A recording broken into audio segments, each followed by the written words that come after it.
Hey everybody, John Wagnon here with DevCentral, and we are bringing you another Lightboard lesson video. And today I'm going to tell you another real attack story from our Silverline Security Operations Center, our Silverline SOC.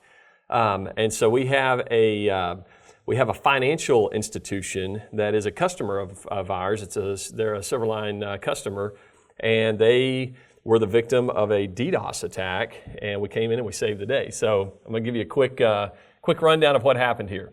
All right, so I'm just going to put example.com is the name of the website that the financial institution manages and maintains. All right, it's not example, but obviously that's the example. All right, so in a distributed denial of service attack, a lot of times what happens is you'll have a bunch of attacker bot machines out here, and they will launch attacks against your web application. So, these are all the attacker bad guys, and they're launching all of the distributed denial of service attacks at your web application. All right, and that's exactly what happened here. What we do with Silverline, so I'm going to put Silverline here in line, Silverline DDoS protection, and Silverline, of course, is our security, our managed security solution that we offer to anyone that wants to come and use it. So a part of that is the distributed denial of service protection that we give you from attacks like this. All right, so in a typical attack, the attackers will come in, and if you're a Silverline customer, they're going to have to come through Silverline because all the traffic that is destined for your web application comes through Silverline. And what we do here with Silverline is there's a couple things that we do. One is we can implement what's called a layer 7 DOS protection profile in front of your web application. And so for any kind of layer 7 DDoS attack, then what this thing looks at is a calculation, a transaction per second calculation. And effectively what this does, transactions per second, is it's looking at a normal baseline transaction per second, like per host, per source, and it says, okay, this is what we typically see transaction per second wise for this web application. So then if an attacker comes in with a bunch of transactions per second with like this botnet, let's say, and these bots are just slamming your web application with a bunch of transactions per second, then we'll start to notice that, hey, if this is the normal baseline right here, and things are operating, kind of in this threshold within a certain degree of, confidence or whatever that we maintain, and we look at this constantly, frankly. But if an attacker comes in and they're operating, say, way up here, and they're launching that many transactions per second, then we know that that's outside the bounds of what we consider normal for this web application. And then what we do, depending on the settings that you implement on your layer 7 DOS protection profile, is we will inject a JavaScript challenge back to the client, back to the host, and say, hey, complete this JavaScript challenge. And if you're a bot, you can't do that. If you're not a bot, if you're a human, then you would be able to do that.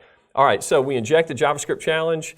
The bot is not going to be able to complete that challenge. We will be able to know that, hey, this challenge was not completed. We'll know that that's a bot. We'll shut down that bot. We'll shut down that source and say you can't do anything anymore. So we're just going to stop you. All right, so that's typically what happens here. So we're looking at these transactions per second and the normal, threshold, the normal activity for this specific web application. All right. So obviously, in addition to all the what would be attackers coming in, you have legitimate clients out here. So I'll just put, client also trying to access your web application. And we want to be able to let them come through, obviously. All right, what was happening here is there were so many attacker machines, thousands of these hosts that were launching this attack against this financial institution web application that these transaction per second thresholds never got tripped. They never got busted, as it were.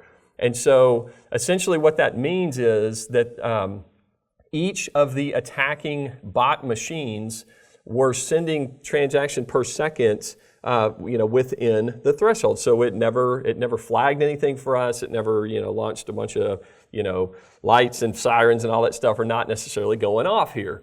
So they were able to just fly under the radar. So each of the attacker machines was just kind of a steady drip, of transactions per second. But the net effect on the web application itself is that thousands of transactions per second were hitting this thing all at once. So you have legitimate clients coming in, executing transactions per second, obviously.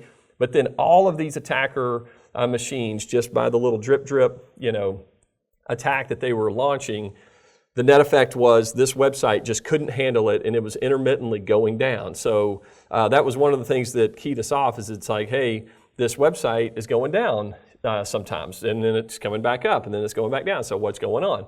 All right. So as our experts at our Silverline SOC started to look at this, they noticed some interesting behavior against the main URL for this web application. And what they noticed was that there were these HTTP requests coming in. An HTTP request is not unusual, but the type of HTTP request was an HTTP post, all right? And an HTTP post should not be coming against your main URL, or certainly for this main URL on this web application. So they noticed that the most HTTP requests that were coming in from the attackers were post methods against the main URL. So what they did is they said that should not be happening. These should be HTTP GET, for example, against the main URL. So what they did is they wrote an I rule, and they said, in this I rule, we're going to check the HTTP method against this main URL, and if the method is a post, then we're going to send back a server 403 response, which basically means, hey, the server says I'm not going to fulfill that request that you've sent in to me. And then in addition to that, they're going to close the TCP connection. And so there was a server 403 response, and then there was a TCP close that they sent back, to what would be the attacker host here. Alrighty. So if the HTTP method was post against the main URL, then send back a server 403 response, which means we're not going to complete the request, and then also we're going to close the TCP connection. Whenever they wrote that I rule, it was like 5 or 6 lines long. It was not very long, actually. They put that on the virtual server that serves up this web application, and it stopped the attack. And suddenly the website was back up and good to go, and the attacker was stopped. One other thing that I was going to mention really quick is that another offering that we have in Silverline is our web application firewall services. And in a web application firewall, you could actually create a security policy whereby you can look at a specific URL and you can say, for that URL, I want to allow these specific HTTP methods, or conversely, I want to specifically disallow certain HTTP methods against that specific URL. So that's another way that you could stop an attack like this. You could preemptively actually say, hey, I know my web application. I know that URL. It's the main one for my web application.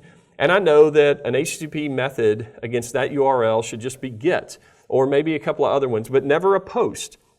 So if you know some that you know are going to be the only legitimate HTTP methods against that specific URL, then put those in a web application firewall security policy and turn that thing on, and this type of an attack would have never been able to start even to begin with. So anyway, so there's a few different ways that you could attack the attacker, as it were, in this case. But nonetheless, our Silverline SOC experts saw what was going on. They were able to jump in and mitigate this DDoS attack, and suddenly this financial institution web application, their website, is now up and running, and everybody's happy. So another great job by our Silverline SOC experts, and they saved the day for this financial institution. So hey, thanks for watching this Lightboard lesson video with us today. If you like this thing, click right up here on our DC ball and subscribe to our YouTube channel, and we'll see you guys out there in the community.